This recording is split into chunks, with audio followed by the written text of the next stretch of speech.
जातम, ये जो मंत्र है इसमें क्या कहा गया है? इसमें कहा गया है कि ए मनुष्य तू इन 5 पशुओं वाली वृत्ति को छोड़ दे। देखो उदाहरण देकर के समझाया कितना सुंदर। हम अपने जीवन के अंदर इन 5 वृत्तियों को, जो पशुओं का स्वभाव है, पशुओं की वृत्तियां हैं, इनको अपने जीवन के अंदर कभी धारण मत कर। यदि तेरे अंदर ये 5 दोष है उन पशु पक्षियों वाले, तो फिर तू मनुष्य नहीं है। और माफ करना, मैं हाथ जोड़ करके कह रहा हूं, आर्यों बड़े सौभाग्यशाली हो। आप सत्संग में बैठे हो, आप यज्ञ कर रहे हो, आप संध्या कर रहे हो, आप विद्वानों के सानिध्य में आते हैं, आप परोपकार का कार्य करते हैं। वरना इसी करनाल शहर की सड़कों के ऊपर जाएंगे तो आपको ये 5 दोष भरे हुए मनुष्य बहुत सारे नजर आ जाएंगे।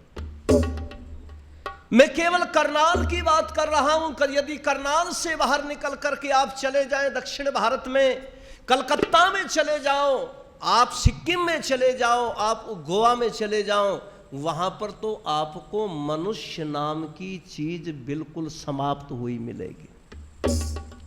जबकि वेद ने हमें क्या कहा है? वेद हमें कहता है मनुर्भव, तो मनुष्य बन जा। इसलिए पथिक जी का वो गीत मुझे बड़ा प्रिय लगता है और मैं वो गीत आपके बीच में प्रस्तुत कर रहा हूं, सुनो।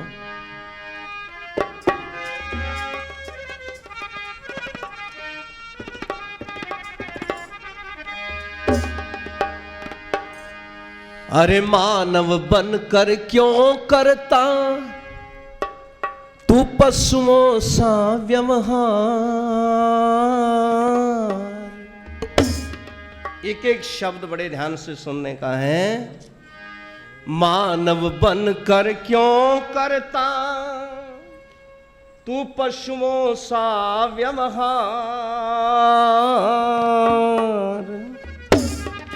और प्रार्थना किया करो, मेरे आत्मा तू इन 5 वृत्तियों को मार। मेरे आत्मा तू इन 5 वृत्तियों को मार। मानव बनकर क्यों करता है पशुओं सा व्यवहार। मेरे आत्मा तू इन 5 वृत्तियों को मार। मेरी आत्मा तू इन वृत्तियों को मार। सबसे पहले किसकी चाल, किसकी वृत्ति? उल्लू। उल्लू में क्या दोष है? सबको पता है। उल्लू दिन में छुप करके बैठता है और रात को अपना शिकार करता है। इसको अंधकार बड़ा प्रिय है। इसलिए मनुष्यों को चाहिए कि उल्लू वाली वृत्ति छोड़ दें। कैसी? उल्लू जैसी चाल को तू छोड़ दे। उल्लू जैसी चाल को तू छोड़ दे। ज्ञान बढ़ा अज्ञान को तू छोड़ दे। ज्ञान बढ़ा अज्ञान को तू छोड़ दे। तज प्रकाश को अंधकार से क्यों करता है प्यार। मेरे आत्मा तू इन 5 वृत्तियों को छोड़। मानव बनकर क्यों करता है पशुओं सा व्यवहार। मेरे आत्मा तू इन वृत्तियों को मार। मेरी आत्मा तू इन वृत्तियों को मार। उल्लू जैसी चाल को तू छोड़ दे। क्या चाल है उल्लू की? दिन में बड़े आराम से बैठा रहता है छुप करके, रात को जाता है घोंसलों के अंदर दूसरे पक्षियों के बच्चों को जब देखता है तो उन्हें नोच नोच करके मारता है, खाता है उनको। ये वृत्ति यदि मनुष्य के अंदर भी आ गई तो तू उल्लू है? महाभारत के अंदर भी आपने घटना सुनी होगी। महाभारत का युद्ध समाप्त हो गया, 18 दिन में 18 क्षोणी दल मारा गया। आपको पता है महाभारत के युद्ध के बाद में केवल 12 व्यक्ति बचे थे जो युद्ध में लड़ने वाले थे, केवल 12 व्यक्ति। युद्ध के पश्चात तो बहुत बचे थे, लेकिन उसके पश्चात जब रात को विश्राम कर रहे थे, युद्ध समाप्त हो गया, तो गुरु पुत्र अश्वत्थामा ने चंद्रमा के प्रकाश में घटना देखी। उसने देखा कि एक उल्लू रात को खड़ा होकर के और दूसरे पक्षियों के घोंसलों में जाकर के उनके बच्चों को नोच नोच करके खा रहा है, मार रहा है, फेंक रहा है। बस यहीं से अश्वत्थामा का दिमाग खराब हो गया और सोती हुई सेना के ऊपर ऐसा केमिकल हथियार डाला कि सारी सेना समाप्त हो गई बची हुई। 12 व्यक्ति भी वो बचे जो उस समय उस टेंट में नहीं थे, विश्राम गृह में नहीं थे। 5 पांडव बच गए, कृतवर्मा, कृष्ण जी और ये सब ये यूं बचे कि क्योंकि वो युद्ध के अंदर उस समय विश्राम घर में विश्राम नहीं कर रहे थे, इसलिए उल्लू की वृत्ति है। अरे आज अपने देश के अंदर आर्यों, बहनों और माताओं, सज्जनों, लगभग 2 करोड़ तो मुर्गे मुर्गियों के चूजों की चटनी बना करके खा जाते हैं मांसाहारी लोग। ये किसकी वृत्ति है? ईमानदारी से बताओ, इसे मनुष्य कहेंगे क्या? जगह जगह पर आपको बाजार के अंदर मुर्गे कटते हुए मिलेंगे, बकरे कटते हुए मिलेंगे, सुअर का ताजा मीट आपको लिखा हुआ मिलेगा। जीवों को मार मार करके लाशों को खा रहे हैं। अरे इन लोगों को तो इतना भी ज्ञान नहीं है, जब किसी शव को, मुर्दे को जला करके आते, दाह संस्कार करते हैं, तब तो आकर के स्नान करते हैं, तब तो हाथ मुंह धोते हैं, और उधर लाशों को पका पका करके खा रहे हैं। इसे किसकी वृत्ति कहेंगे आप? है? क्या ये मनुष्यपना है? और दूसरी जो वृत्ति इस भजन के अंदर लिखी है वो है भेड़िए की चाल। भेड़िए का स्वभाव क्या है, भेड़िए की चाल क्या है? आइए, कवि ने बहुत सुंदर लिखा है, पथिक जी ने। क्रोध भेड़िया चाल को तू निकाल दे, क्रोध भेड़िया चाल को निकाल दे, निर्दयता को त्याग कर तू मिसाल दे, निर्दयता को त्याग कर तू मिसाल दे। अरे निठुर क्रोध से जनमानस पर मत कर अत्याचार, मेरे आत्मा तू इन दुष्ट वृत्तियों को मार। मानव बनकर क्यों करता है पशुओं सा व्यवहार, मेरे आत्मा तू इन दुष्ट वृत्तियों को मार। मेरे आत्मा तू इन वृत्तियों को मार। भेड़िया जो होता है वो बड़ा क्रोधी स्वभाव का होता है, और जो व्यक्ति बात बात में क्रोध करता है, अरे क्रोध मनुष्य के अंदर बहुत बड़ा विकार है। आपने सुना भी होगा कई बार, ये क्रोध कई बार कितना विनाश का रूप लेकर के आ जाता है। सर्विस के पैसे मिले, नौकरी के पैसे मिले, मनुष्य ने घर आया और घर आकर के अपनी पत्नी को पैसे दिए, देवी जी पैसे संभालो, और इतना कहकर कि किसी काम के लिए बाहर चला गया। देवी जी चूल्हे के पास बैठी रोटी बना रही थी। मेरी बहनों माताओं, पैसे पास में रख दिए। इतनी देर में एक छोटा सा बच्चा आया, उसी पिता का बेटा, उसी माँ का बालक बच्चा था। उसे नहीं पता था इन पैसों की कीमत क्या है। उसने पैसे उठाए, माँ का ध्यान कहीं और था और जलते हुए चूल्हे में डाल दिए। जब तक माँ संभालती तब तक तो नोटों की गड्डी जल चुकी थी। वो तो माँ थी, माँ ने तो बच्चे को थोड़ा सा धमकाया, उसके बाद सीने से लगा करके कहा बेटा गलती कर दी है। इतनी देर में पिता बाहर से आया, उसने पूछा देवी जी पैसे कहाँ हैं? देवी जी के होठ कांप रहे थे बताते हुए, जुबान रुक रही थी, क्या बताऊं मैं। लेकिन हिम्मत करके कहती है देवता वो पैसे तो अपने बेटे ने उठा करके खेल खेल में आग में डाल दिए। उस व्यक्ति को इतना क्रोध आया, इतना क्रोध आया कि बच्चे के दोनों पांव पकड़े और दीवार से भिड़ा दिया बच्चे को। सर फूट गया बच्चे का। थोड़ी सी देर में बच्चा भगवान को प्यारा हो गया। तो ये जो वृत्ति मनुष्य की है, थोड़ी सी देर की क्रोध को यदि रोक लिया जाए तो फिर उसमें सुख देने वाली चीजें हमें मिलेगी। लेकिन एक सेकंड के क्रोध ने घर का विनाश कर दिया। ये चाल किसकी है? ये वृत्ति किसकी है? ये वृत्ति, ये चाल भेड़िए की है।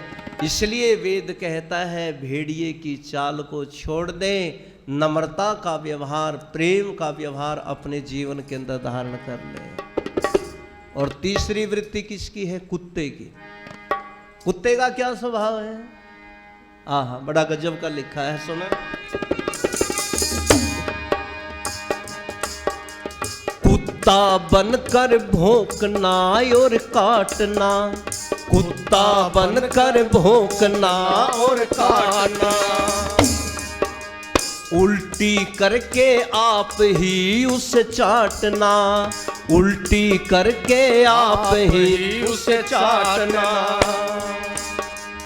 अपनों का दुश्मन बन जाता, अपनों का दुश्मन बन जाता, गैरों का गम ख्वार। मेरे आत्मा तू इन दुष्ट वृत्तियों को मार। मानव बनकर क्यों करता है पशुओं सा व्यवहार? मेरे आत्मा तू इन 5 वृत्तियों को मार। मेरे आत्मा तू इन दुष्ट वृत्तियों को मार। कुत्ते का स्वभाव है भौंकना और काटना। भौंकता रहता है, काटता रहता है। ये किसका स्वभाव है? कुत्ते का। और कुत्ता कई बार जो है ना अपनों से दुश्मनी कर लेता है और गैरों का वफादार भी बन जाता। उसे 2 रोटी डाल दो, दूसरा कोई है, उसे 2 रोटी डाल दो, उसे कुछ खाने को दूसरा व्यक्ति दे दो, तो उसके खाने के ऊपर अपने मालिक को भूल जाता है कई बार। यह स्वभाव यदि मनुष्य अपने अंदर पैदा कर देता है, अपनों से दुश्मनी और गैरों से प्यार। इसलिए पंडित शोभाराम प्रेमी जी ने लिखा था, नहीं बिगाड़ा भारत का कुछ दुश्मन की तलवारों ने, और भारत को बर्बाद किया है भारत के गद्दारों ने। दुश्मन से कभी हमारा इतना बिगाड़ नहीं हुआ, हुआ है, पर दुश्मन के द्वारा भी यदि हमारा नुकसान हुआ है तो अपनों के माध्यम से हुआ है, अपनों के माध्यम से। सोमनाथ का मंदिर लुटवाया किसने लुटवाया जी? अपनों ने लुटवाया कि नहीं? ईमानदारी से बताओ। कई दिनों तक पड़ा रहा था। महमूद गजनी से लेकर के 5000 की सेना सोमनाथ के मंदिर की सीमा के ऊपर बाहर, लेकिन हिम्मत नहीं पड़ रही थी मैं मंदिर के ऊपर हमला करूं, क्योंकि उधर मंदिर के जो राजा था, उस राजा के राज्य में, दाहर राय के राज्य के अंदर जिसमें यह मंदिर था, 1 लाख सेना उसके पहरे पर रहती थी, मंदिर को कोई लूट ना ले जाए। 1 लाख सेना राजा की। अब इस महमूद गजनी ने सोचा कि मैं 1 लाख सेना का मुकाबला नहीं कर सकता। एक दूत भेजा, एक संदेश वाहक भेजा, किसके पास? जो मंदिर का मुख्य पुजारी था, भूदेव नाम का, उसके पास में संदेश दिया और कहा, अरे इस मंदिर को लूटने आए हैं हम, खून खराबा करने नहीं आए हैं, हमें केवल पैसा चाहिए, इसके लूटने का कोई रास्ता बता दे, हम सेना का मुकाबला नहीं कर सकते। संदेश वाहक से कहा मुझे क्या मिलेगा। उधर से जब सूचना आई कि तुझे इस मंदिर के लूटे हुए माल में से आधा हिस्सा दिया जाएगा। करोड़ों की संपत्ति उस समय। और जब ये तय हो गया तो खुद मंदिर के पुजारी ने कहा लूटने का रास्ता मैं दिखाता हूं। और रात को बहनों और भाइयों, माताओं, सज्जनों, पुजारी ने स्वयं उस मंदिर का झंडा झुका दिया और प्रचार कर दिया मंदिर के माइक के माध्यम से कि अब सोमनाथ भगवान हमसे रुष्ट हो गया है, अब वो हमारी कोई सहायता नहीं करेगा, इसलिए अब तुम कुछ नहीं कर सकते। सेना ने हथियार डाल दिए और 5000 सैनिक 1 लाख का सर कलम करके मंदिर को लूट करके ले गए। और केवल मंदिर को नहीं लूटा, सुनो, इस जड़ पूजा ने, पत्थर पूजा ने कितना नुकसान किया मेरे देश का। केवल मंदिर को नहीं लूटा, मंदिर के तहखाने के अंदर 10,000 कन्याएं देवदासियों के नाम से वहां पर रहती थी। देवदासी का मतलब था कि घर की जो सबसे सुंदर कन्या होती थी उसे ये कह करके पुजारी, पोप, पंडे उस मंदिर की मूर्ति पर चढ़वाते थे कि तुम्हारे घर की सारी व्याधाएं, सारे विघ्न दूर हो जाएंगे, तुम अपनी किसी कन्या, सुंदर कन्या को इस मंदिर देवता की दासी बना दो। छोटी छोटी बेटियों को चढ़ाया जाता था वहां पर। और ऋषि दयानंद जी महाराज को पढ़ो सत्यार प्रकाश की 11वें समोल्लास में ऋषि कहते हैं जब वो कन्याएं 10 या 11 वर्ष की हो जाती थी ना, रजस्वला की स्थिति भी नहीं आती थी, मंदिर के पुजारी, वहां की कमेटी, वहां के प्रबंधक उन लड़कियों के साथ में व्यभिचार करना शुरू कर देते थे। 10,000 कन्याओं को उठा करके ले गया और बाद में मंदिर के पुजारी ने कहा मेरा हिस्सा। महमूद गजनवी ने कहा बिल्कुल मिलेगा और सैनिकों को आदेश दिया गड्ढा खोदा जाए, इसके अंदर दही और शहद डाला जाए, इस पुजारी को इसके अंदर डाला जाए हाथ पांव बांध करके, और हिंसक जो कुत्ते हैं वो इसके ऊपर छोड़ दिए जाएं। अरे जो अपने राजा का नहीं हुआ वो मेरा क्या होगा, इसे इनाम दिया जाएगा। और हिंसक कुत्तों से फड़वा करके उसे मार दिया गया। ये व्यवहार उसके साथ में किया, ये बदले में उसे धन मिला। 10,000 कन्याओं को ले गया गजनी के बाजार में महमूद, हाथी और घोड़ों के ऊपर बैठा करके, और वहां पर मेरे देश की वो कन्याएं 1-1, 2-2 दिनार के अंदर बेची गई। 1-1, 2-2 दिनार में नीलामी लगाई। ये किसका स्वभाव है? ये स्वभाव है कुत्ते का। इसलिए वेद कहता है इस कुत्ते के स्वभाव को छोड़, इसकी वृत्ति को छोड़। और अगली जो वृत्ति है वो है, क्यों पहली बार सुना रहा हूं मैं इस भजन को, आप थोड़ा सा उधर ध्यान नहीं देंगे तो चौथी जो प्रवृत्ति है वो है गरुड़ पक्षी की। गरुड़ का क्या स्वभाव है पता आपको? गरुड़ पक्षी के अंदर अहंकार बहुत होता है, खुद अपने ऊपर। इसलिए क्या कहा है सुनो,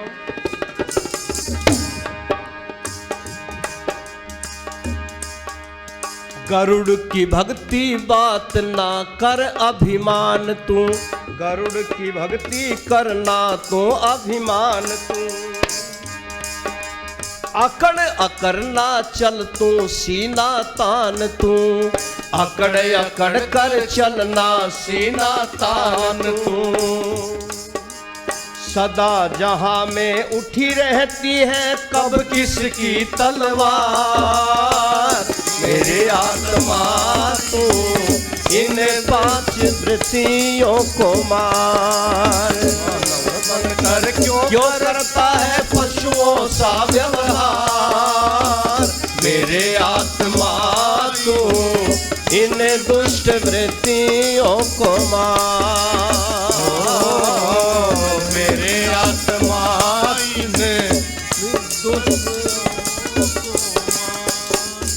गरुड़ पक्षी में इतना अहंकार होता है, अकड़ अकड़ करके चलता है, किसी को अपने बराबर नहीं समझता। यदि ये स्वभाव मनुष्य के अंदर भी है, आप देखते हैं ना कई लोगों को ऐसे चलते हैं तन करके, अकड़ करके, मेरी बराबर कोई नहीं है, ये स्वभाव किसका है जी? ये स्वभाव है गरुड़ पक्षी का। इसलिए वेद कहता है इस गरुड़ की चाल को छोड़ दे, अपने आप पर अहंकार मत कर। यदि अहंकार करेगा तो रावण की तरह मारा जाएगा, यदि अहंकार करेगा तो दुर्योधन की तरह मारा जाएगा। कितना अहंकार था, यूं कह दिया इतनी जगह भी नहीं दूंगा जिसमें सोई का अग्रभाग टिकता है। योगी को, जो दोनों पक्षों का भला चाहते थे योगेश्वर कृष्ण महाराज, लेकिन उनको ये उत्तर दिया कि केशव लगता है तुम उनके वकील बनकर के आए हो, उनके हिमाती बनकर के आए हो। कह देना युधिष्ठिर से, कल यदि अर्जुन मर गया, भीम मर गया, तो इतनी जगह नहीं दूंगा जिसमें उनको फूंकने का स्थान मिलता है। कितना अहंकार था, बिना युद्ध के नहीं दूंगा। लेकिन अंतिम समय में वही भीम, ओहो किस क्या स्थिति थी उसकी, पढ़ो ऋषि वेदव्यास जी महाराज को। पकड़ा गया, कमल के पत्तों में जाकर के छुप करके बैठ गया। जींद के पास में गांव पड़ता है, जींद से हांसी रोड पर पहला है गांव इक्कस गांव। उस इक्कस गांव के तालाब में कमल के पत्तों में छुप करके बैठ गया जान बचाने के लिए। लेकिन भीम ने देख लिया, निकाल लिया, गदाओं का प्रहार किया, धरती के ऊपर पड़ा हुआ घायल में ये दुर्योधन, और हाथ जोड़ करके क्या कह रहा है, भीम हस्तिनापुर की राजधानी तुम्हारी, इंद्रप्रस्थ का राज तुम्हारा, सब राजपाट धन दौलत वैभव सब कुछ तेरा।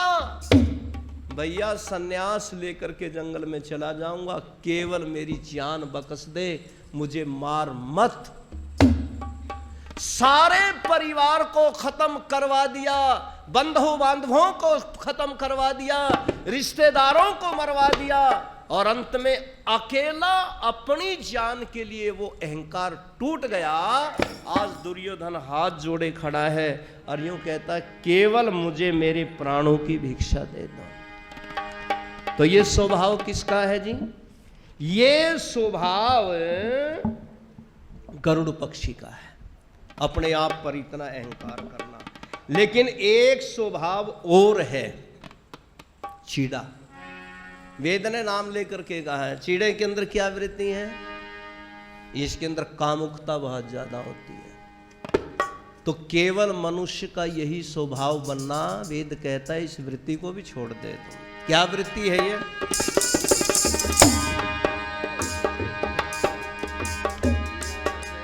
चिड़िया जैसी वासना को नष्ट कर, चिड़िया जैसी वासना को नष्ट कर, कामुकता में मत बन रे तू भ्रष्ट, कामुकता में बन जाना ना भ्रष्ट तू।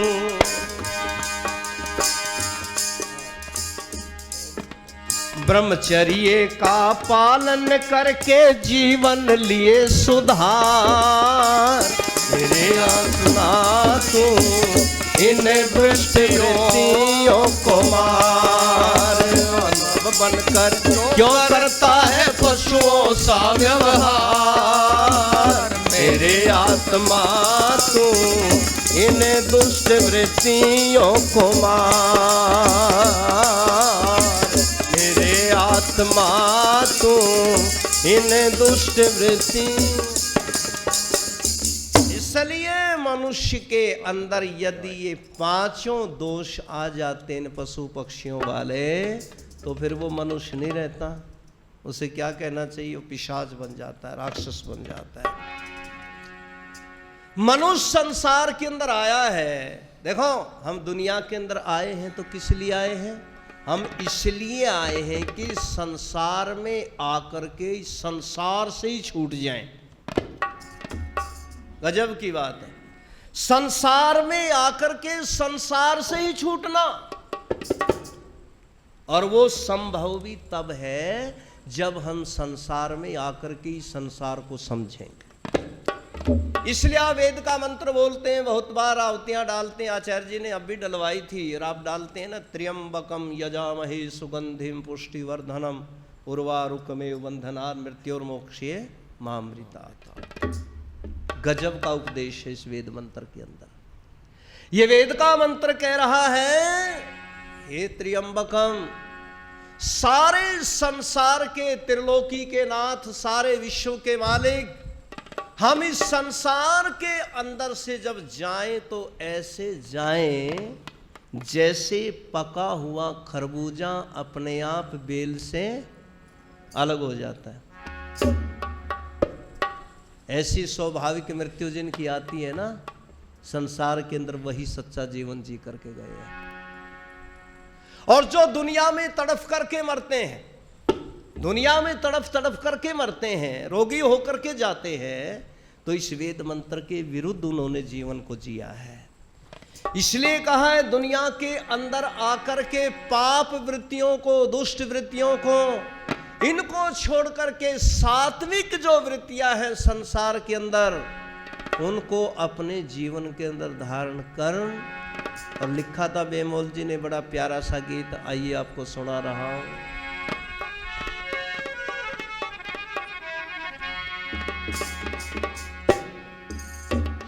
कि जिंदगी में भूल करना पाप कर, पाप, जिंदगी में भूल करना पाप कर। तो अगर पाप करने से बचें तो उसके लिए क्या करें फिर? 2 घड़ी परमात्मा का जाप कर, जिंदगी में भूल करना पाप कर, जिंदगी में भूल करना पाप कर। 2 घड़ी परमात्मा का जाप कर, जिंदगी में भूल करना पाप कर, जिंदगी में भूल करना पाप कर। 2 घड़ी परमात्मा का जाप कर। परमात्मा के जाप से आत्मा के जन्म जन्मांतरों के जो आवरण पर, जैसे शीशे के ऊपर आवरण आ जाता है, आत्मा के ऊपर जमे हुए वो मैल हमारे समाप्त हो जाते हैं। इसलिए भक्ति शक्ति मुक्ति मिलती मोल ना, भक्ति शक्ति मुक्ति मिलती मोल ना, भक्ति शक्ति मुक्ति मिलती मोल ना, जितनी करनी है वो अपने आप कर, जितनी करनी है वो अपने आप कर। 2 घड़ी परमात्मा का जाप कर, जिंदगी में भूल करना पाप कर, जिंदगी में भूल करना पाप। समय हो गया, क्योंकि मैं इस घड़ी के अनुसार चल रहा था, इसमें टाइम मिला लो जी। जी है जी, हाँ, तो इस समय जो है ना थोड़ा उसका पहुंच गया टाइम, इस समय थोड़ा कम है, क्योंकि ये घड़ी भी ऐसी है ना। कौन सी ठीक है जी? अच्छा ये ठीक है, इसका मतलब आप भी मेरे से पिंडा छुटवा रहे हैं। ठीक है ठीक है, तो सुनो, देखो यहां पर क्या कहा गया है कि भाई अगर तू भक्ति करता है तो मोल की मत कर, अपने आप कर। मोल की भक्ति चल रही है आजकल, वो लंबी कहानी है, वो नहीं शुरू करूंगा मैं। और पाप यदि हो जाए तो क्या करें? भूल से हो जाए गर कोई पाप तो, भूल से हो जाए गर कोई पाप तो, बैठ कर एकांत पश्चाताप कर, बैठ कर एकांत पश्चाताप कर। दो घड़ी परमात्मा का जाप कर, जिंदगी में भूल करना पाप कर, जिंदगी में भूल करना पाप